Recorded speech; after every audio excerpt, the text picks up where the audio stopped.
Coming to you from sunny Orlando, Florida, welcome to the Paperstac podcast, where we cover current topics in the note industry, give you tactics for your note business, and talk with industry leaders to make you a better note investor. And now, your hosts, Brett Berkey and Rick Allen. Hey, welcome back to the Paperstac podcast. My name's Rick Allen, this is Brett Berkey, and we're here talking notes, delivering you knowledge bombs, and just spreading the good news about the industry.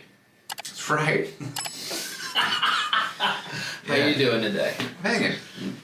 And got back from a cruise recently. That was fun. Yeah? Where'd you go? Coco Cay, Bahamas. Bahamas. So you went to the Bahamas and you went to Bahamas. You know, my daughter's only been out of the country twice, and both times it's been to Bahamas. Well, that's fine. So Bahamas, cruise to Coco Cay. Okay. What'd you prefer? I like the cruise. Really? I mean, I don't know, it's a mixed bag. I mean, the kids liked Bahamas because they had a giant water park, so that was cool. But the cruise, there's always something to do. Only mistake I knew was a mistake. Told my wife, I was like, we need to get the drink package. Like, oh, we're not gonna drink that much. I was like, okay, but they get you each time. They don't let you run a tab. They go like, each one has 18% gratuity, so it's like, it's not 18% on one thing. It's like 18% each time. Boom, boom, boom, boom. And it was like. But you do realize, 18%. Oh yeah, it's like 18% is 18%, no matter if you do it in little chunks or big chunks. Yeah. Okay. Well, I don't know. That just got me. Plus, there's tax on each one, so each one had tax and each one had 18%. Again, there's tax on each dollar spent. So whether you do $100 transactions or you do one $100 transaction, you're still going to pay the same tax, you're still going to pay the same grat. Oh, I just didn't like it then. It's much easier. See, I look at correct me if I'm wrong, it's been a while since I've been on a cruise. If you buy the drink package, mm-hmm. They say it's X amount of dollars, unlimited booze. Yeah. Unlimited booze, right? So then, you kind of I would always work backwards and be like, well, I don't know how much was a drink pack. Well, if you got it the first day, it was $82. But if you wait, what? $82 a day? Yeah. And you didn't buy it? That's what I said. You know, she was like, "Oh, we're not going to drink that much." $82. One drink on a cruise ship is like $15 if you don't have the drink package. Yeah. How much were beers? $10? $7.95. $8. Yeah, it came to like $9 with tax. $9 with the tax. So you just look. So yeah, that's what I would just look at it. But anyways, I got the bill and I was kind of pissed. I was like, I told you we should. It was like it was like way more than what the drink package would have cost. Of course. And everyone told us to do it. And you just didn't do it. Well, because I was like, oh, we're not gonna drink during the day. You know what's so funny? It's so funny. We were on the ride here. We had to stop by Target. And we're going in to grab stuff to fill the fridge because Mike's coming back. We want Mike to come back to a warm reception. We're going, and we're literally coming out, and he's like, he was talking to somebody who was asking us advice, and then they didn't take the advice. And then people gave you the advice, and he didn't take the advice. I took the advice. My wife was being the cheapskate. She's like, we're not going to drink that much. Well, she wears the pants. No, I either take this out, I'll get it tomorrow. And then tomorrow, no deal. And you couldn't have the drink package. I was like, we missed it. It was just the first day deal. So, lesson learned. Get the drink package, right? Because you say, okay, it's $82 a day, 9 beers, or $9 a beer. If I drink 10 beers, I'm ahead. Yeah, I think the bill was way more than what it would have been for 3 days. Which sucked, I was like, and then, I don't drink mixed drinks, but the last day I was like... You had a couple mixed drinks? Well, because you're at the beach, it's hot, I don't want to have a beer at the beach. I was like, ugh. So I was like, what is a good one? So I got Mai Tais, and she wanted to go to swim at bar. I was like, but then I got sick of the beach. Unless we're doing something at the beach, I just can't sit at the beach. She's like, let's go see this other swim up bar. I was like, it's a swim up bar. You just take a picture and call it a day. Let's go back on the cruise. So that was that. So I have a topic for today. Okay. Something near and dear to your heart. They're on the site and they sell like hotcakes. And so I talked to the guys and I'm like, what? I get them on the phone and I'm like, what are you guys doing? What are you guys doing? So And they're like, these are all wraps. I was like, wraps, huh? And so I was like, oh, the what? world of wraps. Yeah, and I was like, so there's a mortgage on it, and then you get a mortgage on top of it. Like, why is that so attractive to people? They sell everything, and I'm like, what is so attractive about a wrap? What, and subject to is kind of, and then how do you find things like that? Like, what? How do you approach somebody to say, I know you have a mortgage, but I'm going to put a mortgage on top of your mortgage, and I'm going to sell your mortgage. Well, it's interesting. So for people that are new to the industry, I'm going to let him explain what it is. Okay, so a wrap. You kind of said what it is. It's if you're acquiring a house that's already got a mortgage. Now you may be taking the house subject to that mortgage, in which case there's a mortgage on the house and maybe there's not enough room in there for you to buy it, or maybe you don't have the cash to buy the whole thing as is, right? So maybe there's a mortgage for $130,000 on it, and you figure out, they're like, look, they're really looking to walk with $30,000, and so instead of having to bring $165,000 at closing, right? Mm-hmm. You say, look, how about I just give you the $30,000? I'm going to assume your mortgage, or I'll take over. I'll keep making the payments on it. Okay. Right? And then we'll pay it off eventually. So that person that you bought the house from walked away with 20 or 30 grand, whatever you gave them cash. Mm-hmm. You take over the house on the mortgage, and now you turn around and you resell that house for, say, because you're going to offer owner financing to somebody. Okay, so these are all owner finance deals. So you would owner finance it to somebody and say, I'm going to give you this house that I'm into it for, we'll say 160, right? Because I bought it for, there's a mortgage of 30 or 130 on there, plus I've got 30 grand that I gave to the seller. So we'll say that I have to cover 160. So you may say, I'll sell you this house for 225, 230. You put down 20 grand. So you sell it to them for 230, they put down 20 grand, you got a mortgage of 210 on there, right? That they owe you now. You owe 130 to somebody. Right. You've recollected 20 grand of the 30 you already put out. So you're only out 10. So you're only out 10 grand on it, and you have to cover 140. So what you then do is you can either keep it, make the delta, right? Because think about this, you could be collecting 9.4% interest on the $210,000 loan, and you're gonna have to pay the interest or make the payment on the $130,000 loan, but you've only got 10 grand in the deal, so you might be netting $500 a month, $600 a month if there's a huge difference like that. Right. Or you turn around and you sell the loan.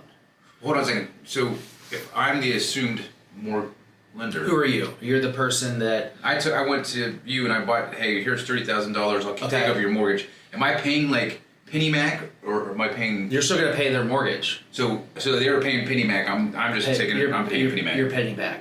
And most of the time, what you do is like, look, I can send you the money, and you can send it to Penny Mac, so you know it's getting paid. Oh. Okay. Right. Yeah. And what do? They just go away? Eventually, yeah, they just go away. But so the best situation is right now, that note that you created, the mortgage that you created when you sold it, and the $210,000 mortgage, that's in second position right now. So you got right. So what you have to do is you sell that mortgage, right? Mm-hmm. So if you have a mortgage of $210, you need to cover $140. You might sell it for say you're selling the $210 for $170. Right. Right. And so you're making 30 grand there. Right. Well, you got 10 grand in it, so you're making 20 grand. So you make a $20,000 spread.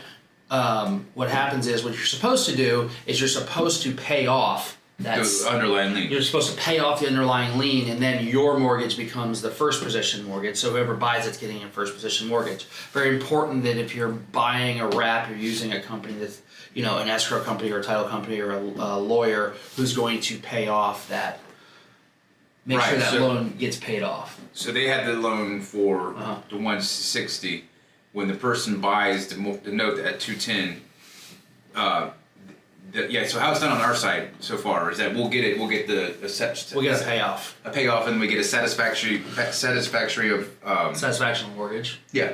and we provide that to the buyer. Or a lien release, yes. Yeah, so that they know, hey, this thing's been paid off. And so that once that's paid off, you're no longer in second position. You are in the first position. You're only owed, your mortgage is for only what is the delta between the 160 and 210. No. You still owe the 210. Right. But The borrower still owes the 210. Yeah. Wait, they sold a 210? Yeah, that's how much you sold it to them for. Right. Okay. So the person in the middle, they're the ones who collects the delta from whatever they sold that $210,000 mortgage for and whatever they had to pay off the $130,000 mortgage for. They get to keep whatever was in the middle. Whatever the difference is. So but that loan for $210,000 is still there. Another way that you could do it is there's a borrower that's in the house that the new thing know that there's a wrap. Or is that never like sometimes they do, sometimes they don't. I don't know. But it doesn't really matter, right? Because if it gets paid off, they're done. Yeah. So another way, kind of an easier way to do it is maybe I'm going to go buy something and I'm going to get a hard money loan, or I've got somebody who loans me money. I find a house, I'm buying it for $130,000. I take out a mortgage on that, and then I go owner finance it to somebody. Say I took out the mortgage for $130,000. I owner finance that house to somebody at $230,000, right? Mm-hmm. And I sell the loan. Say I took $30,000 down, so the loan's $200,000, and I can sell it for $190,000 while I'm collecting that $60,000. Nice. For $70,000 right there. Yeah. That's pretty sweet. Yeah. So. That's actually really sweet. There's a lot of different ways you can. Get to doing the wrap. Let me ask you a question. Like, if I'm the person that I had the house in the first place, what is normally the incentive, and how does that person get approached? To just think, like, how does someone do that? I mean, like, is there... Like, why, you're like, why would I do that to you? Why would I have somebody assume my mortgage? Yeah. I don't know, maybe it's hard to understand. I imagine there's someone in the homeowner that's not in the note space is like, what? You're not going to explain to them everything on the other side. Like, when you go into surgery, they're not going to tell you that they pick your stomach up and throw it on your belly, or they're lifting your intestines out, or they're not telling you they have a chisel and hammer on your knee when they're putting in a new knee. They may tell you afterwards when it's done, but they don't tell you that before you do it, right? I say, look, it's very simple. You break it down. You say, look, I'm going to buy your house. I like your house. I'd love to give you your house. In a perfect world, how much would you like to walk away with? And you say, well, I'd like to walk away with $30,000. Great. Since I don't have $160,000 to give you, so you can walk away with $30,000, what I can do is I can give you $30,000 to walk away with, and then I'll take over and make your mortgage payments. I'm not going to stop paying on it because I will lose $30,000. It doesn't make sense for me to stop paying on it. Right. Okay. So and you say, how do those people get contacted? Text messages, postcards, letters, door knocks. You go out there and you find it, and it doesn't start as, I'm going to do a wrap.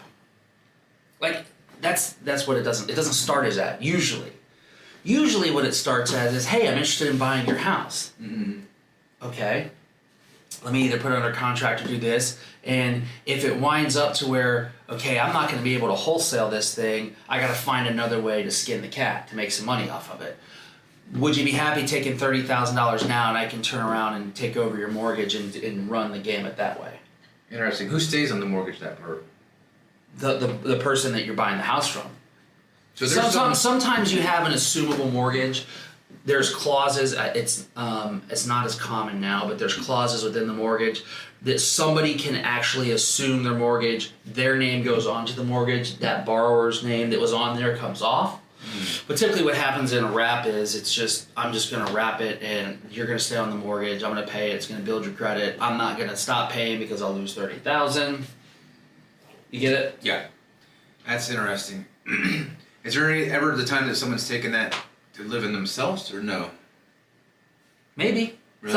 It's not a terrible thought. Somebody could do that, but you're not really gonna do a wrap in that case. No. Mm-hmm. Okay. No, like, right? You're not gonna, like, what would be? I don't understand what the purpose would that. There wouldn't be a purpose. So I think a good takeaway from this is,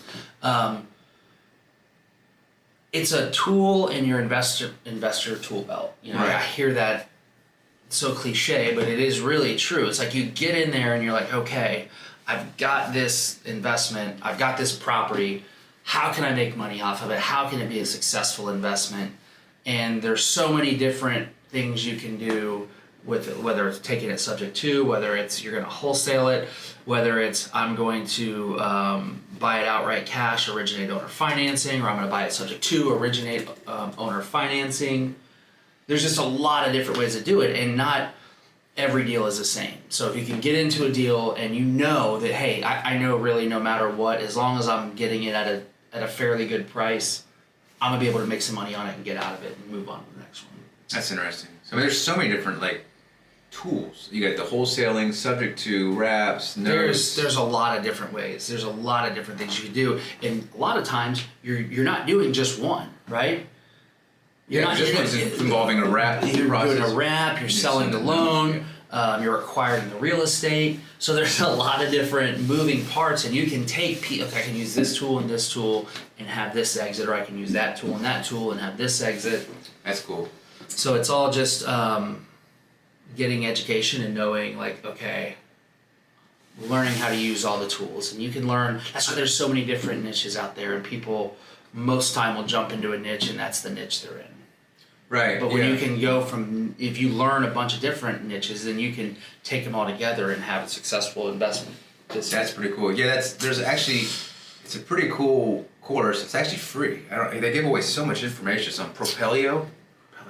Propelio, it's a Propelio Academy, and it was by Grant something, but he does wraps, and then there's Dancito. Dancito, he's a good one. So we were on his podcast. Mm-hmm. I really actually enjoyed that. But anyways, that was good. About to overheat.